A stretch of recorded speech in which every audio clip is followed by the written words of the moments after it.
welcome to week 8, March 4, March 5.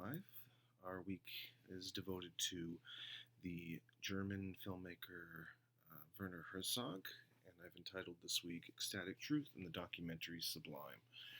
Now, I have asked you to watch Lessons of Darkness, which was released in 1992, and I recommended as well Grizzly Man, which was released in 2005.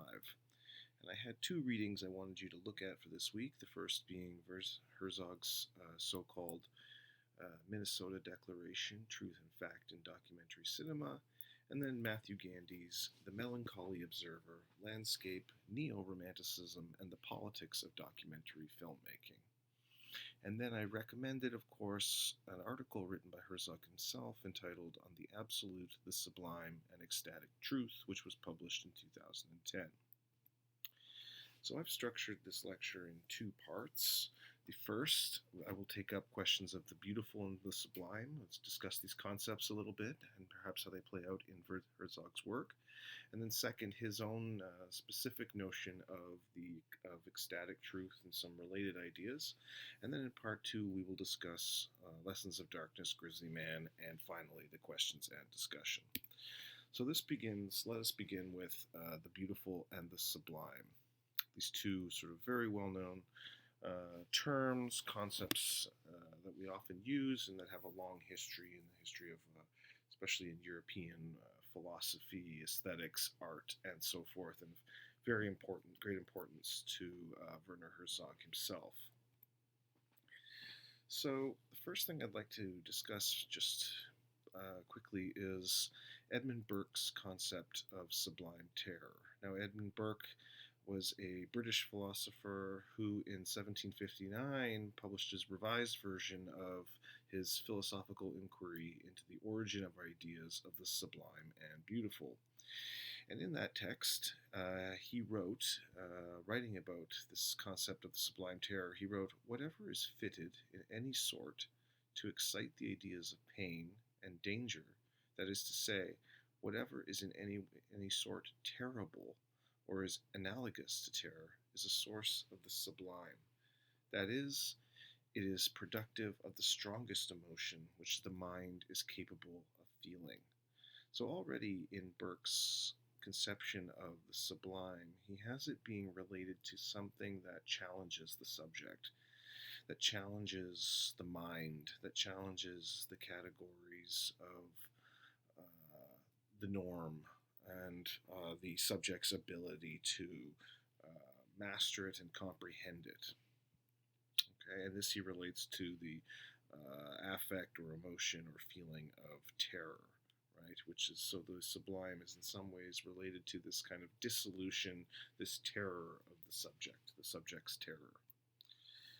But of course, we also have the beautiful. The beautiful is the sort of counter category to the sublime. And the French philosopher Immanuel Kant in the late 18th century, in the 1700s, in his book, The Critique of Judgment, which was part of his three critiques, the critique of practical reason, the critique of judgment, and the critique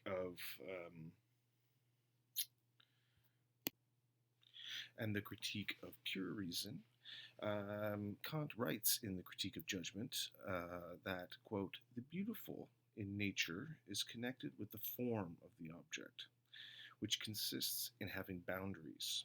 The sublime is to be found in a formless object, so far as in it, or by occasion of it, boundlessness is represented."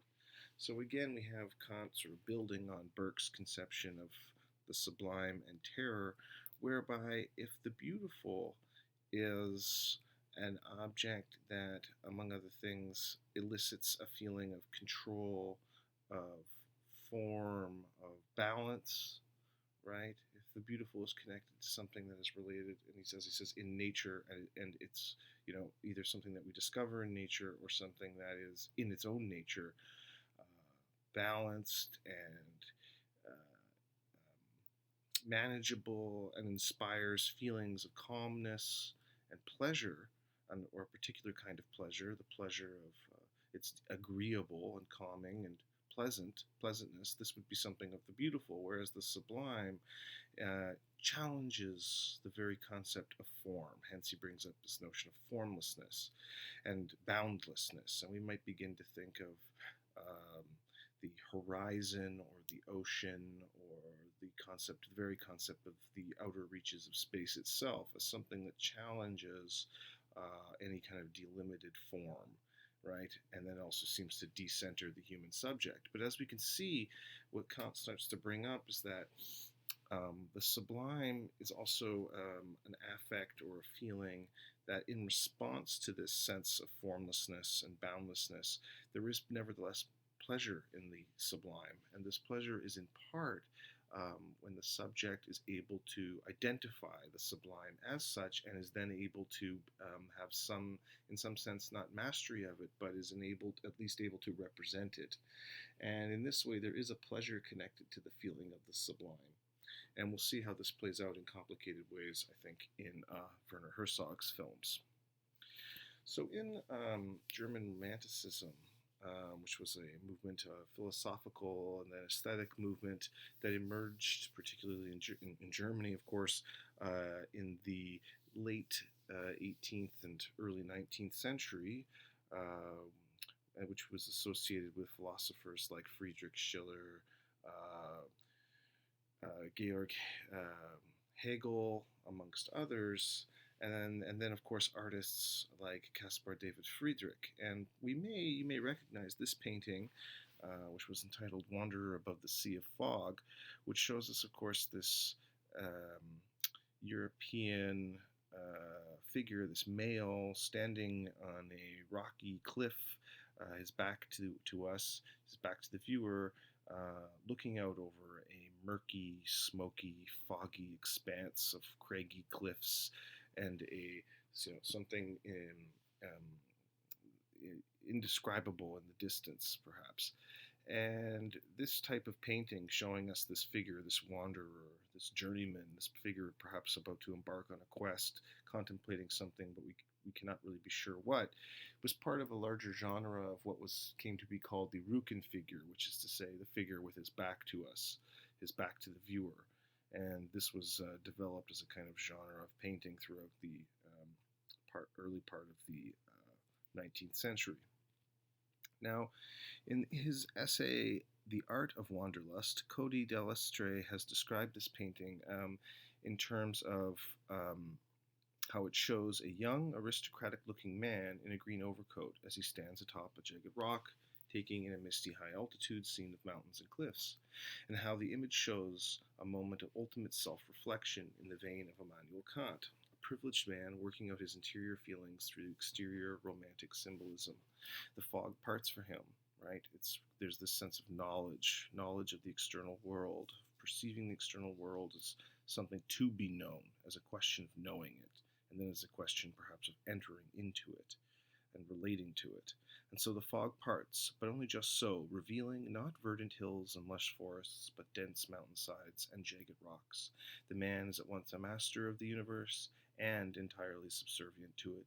Even from high above, he can only see a challenging sliver of what he might otherwise think he controls. So this is perhaps the sort of quintessential dimension of the sublime, in that there is this world that is presented to the viewer, to our figure here, the avatar of the viewer, this wanderer, but he also cannot master this world, and yet that in itself can also yield a certain kind of knowledge and pleasure.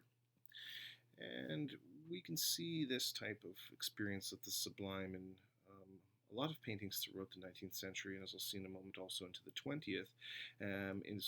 But in the 19th century, we can see, for example, another painting by Caspar David Friedrich, which was painted in 1809, that was entitled Monk by the Sea. And as you can see, just to the center left, a tiny figure of the human being, of the monk in this case, sort of engulfed by the sort of vast expanse of the shoreline, and then of course the sea and the sky, and how the human figure is really just almost, engulfed and dwarfed by the sort of indifferent, mysterious space of the external natural world. But of course, even into the, as I said, even into the 20th century, in works like Mark Rothko's 1954 painting Light, Earth, and Blue, we have these sort of romantic motifs of the sublime extending themselves into abstract painting, right? So what we have here in Light, Earth, and Blue is, of course, another kind of horizon, but this is not showing us a landscape or any kind of like external landscape in any sort of realist sense, as it is giving us the sort of more direct or immediate experience of color, of field, of perception, and an encounter with something perhaps metaphysical before us, sort of reduced to its sort of purest expression of light, earth, and blue, and so forth in Mark Rothko's painting. But of course, Herzog himself has identified other artists that were key to his conception of the sublime, amongst them Francisco de Goya, who in between 1808 and 1812 painted his work, The Colossus, and which you see here again, this landscape with tiny figures on the the lower portion of the painting in the foreground, and then in the background in the sky, this figure, this giant, the Colossus, perhaps a figure of, amongst other things, war, dwarfing the human figures beneath him, and this is conceived as a famous painting, amongst other things, in terms of Goya's own career, for Goya's depiction of larger historical but also natural forces and cycles that envelop the tiny, human subjects in the human subjects of the 19th century. And so Herzog himself, in his essay on the absolute, the sublime, and ecstatic truth, has also reflected on these two concepts. And he has written, quote, "However, we also gain our ability to have ecstatic experiences, experiences that bring us outside ourselves, of truth through the sublime, through which we are able to elevate ourselves over nature." And he quotes Kant, "The irresistibility of the power of nature forces us to recognize our physical impotence as natural beings, but at the same time discloses our capacity to judge ourselves independent of nature as well as superior to nature. I am leaving out some things here for simplicity's sake." This is Herzog. Kant continues, "In this way, nature is not estimated in our aesthetic judgment as sublime because it excites fear, but because it summons up our power, which is not of nature." So here we get it more complicated in the sense that, with Herzog citing Kant here, that the sublime is not simply this, it begins as a sort of experience of fear or terror, and of feeling dwarfed by sort of indifferent nature or all expansive nature or something radically outside of the human condition.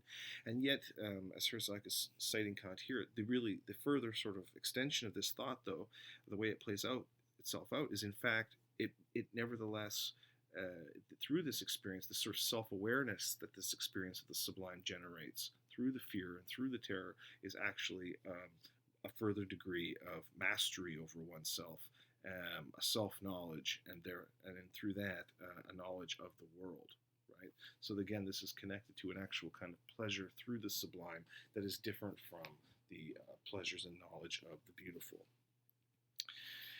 In that essay on the absolute, sublime, and ecstatic truth, Herzog also cites the ancient philosopher Longinus, and he cites Longinus. This is Longinus cited in Herzog, and he says, "Whatever is sublime does not lead the listeners to persuasion, but to a state of ecstasy," right? Again, pointing to this experience of something that brings us outside ourselves. At every time, and in every way, imposing speech, with the spell it throws over us, prevails over that which aims at persuasion and gratification.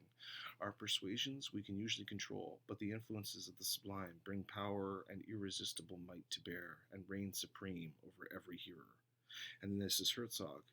He says, here Longinus uses the concept of ecstasis, a person's stepping out of himself into an elevated state, where we can raise ourselves over our own nature, which the sublime reveals, quote, at once like a thunderbolt, unquote.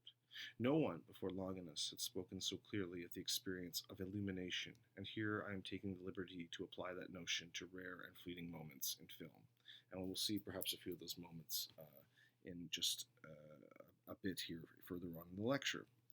And so Herzog takes us to this question of what he calls inner landscapes. And he writes, for me, this is from an interview with Paul Cronin. For me, a true landscape is not just a representation of a desert or a forest, right? A realist representation.